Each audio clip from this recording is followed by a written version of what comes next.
Papua New Guinea is about 6,500 miles southwest of San Francisco in a straight line, but we sailed there from Australia. New Guinea has the most languages in the world, over 850. And with hundreds of ethnic groups, it's considered one of the most diverse countries in the world. Lucky for us, the official language is English and Pidgin, so we were able to get around quite easily.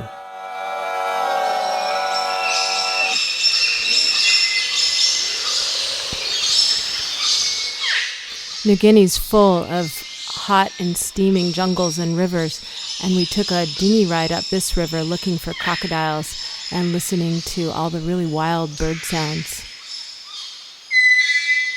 Papua New Guinea is made of many, many islands.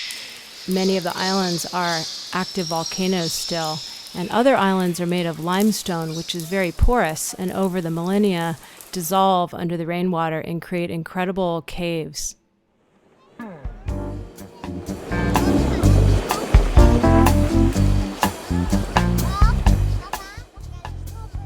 These islands are surrounded by coral reefs, and one of the benefits of coral reefs is they often create great surf.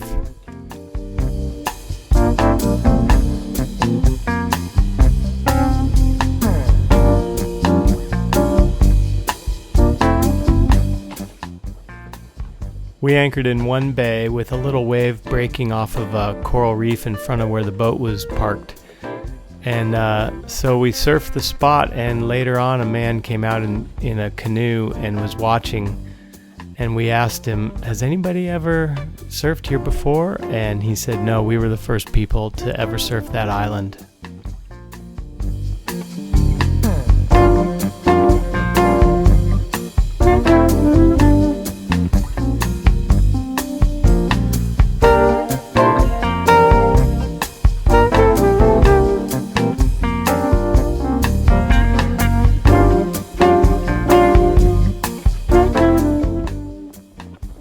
Remember these sailing canoes in the Louisiades? It's just amazing to think that this is their form of transportation. This is how they go to school. This is how they go to church. This is how they go fishing, and from island to island. They've been doing this for 1,000 years. Yeah. Remember, these guys came over in this big canoe, and they got so excited that we were there. They tried to jump aboard Endless Summer while they were still moving, and some of them fell off into the water. These guys are at Comatau Island working on a big, maybe a 30-foot sailing canoe, and there they are working on the sail on the ground. This is actually a sail that we brought to this island where people were making these canoes, and we knew they could use our old sail and make probably 2 or 3 sails for 2 or 3 different canoes. Yeah, I remember the beautiful woodwork that they did. Really cool. And I remember this guy paddled about 2 miles out and stopped us and asked us if we had a drill to drill a hole in the front of his canoe to tie a rope to. We visited over 25 islands in New Guinea over a 2-month period. And one of the most special memories I have is visiting this place, Palm Island. Once the locals knew that we were just interested in getting to know them and learning about their culture, and also that we had some gifts for their school, they really took us in. Palm Island is actually 2 islands, and one of them is just for their gardening, for their fruits and vegetables, and the other island is where they live and where their school is. They gave us a tour of their garden island, which was really spectacular. We learned that we were the first sailboat to ever visit this island, and at first they were just a little bit hesitant to have us there, and then once they knew that we were there to be friendly, we were really taken in by them.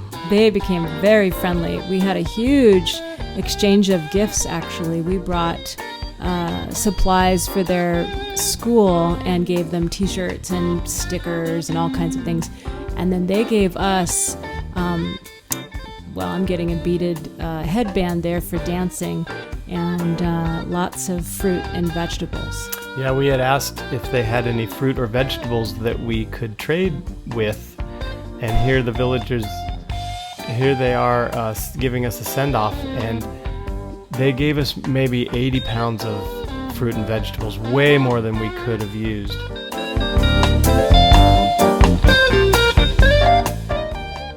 After we left Palm Island, we sailed 14 miles to our next stop, which was a patch of islands called Johnston Atoll. And it was amazing because Palm Island was full of fruit and vegetables. And we got to this place and they had no food. So here was another island that had never been visited by a sailboat before. They were only 14 miles away from Palm Island, and yet they spoke a different language. They were totally isolated and were not in communication with each other. And they were really needy. And the great thing was that we had so much food that we were given in Palm Island that we just turned right around and gave it to these guys, and along with some medicine and other things that they needed. When we were getting ready to leave this island, the one woman that spoke pretty good English came and said, "We have nothing to give you, but you're always welcome at our island. It's a second home to you." And then a couple of the young children ran off and came back with these turtle shells from endangered species turtles. And we didn't quite know what to say, and what we did accept the shells. We had so many interesting and memorable interactions with the locals that it made Papua New Guinea one of the most fascinating places that we've ever been. It's definitely the most rewarding country that we've visited so far. Thanks for watching our video about Papua New Guinea. If you're interested, you can follow our journey at www.sailblogs.com and search for the vessel name Endless Summer.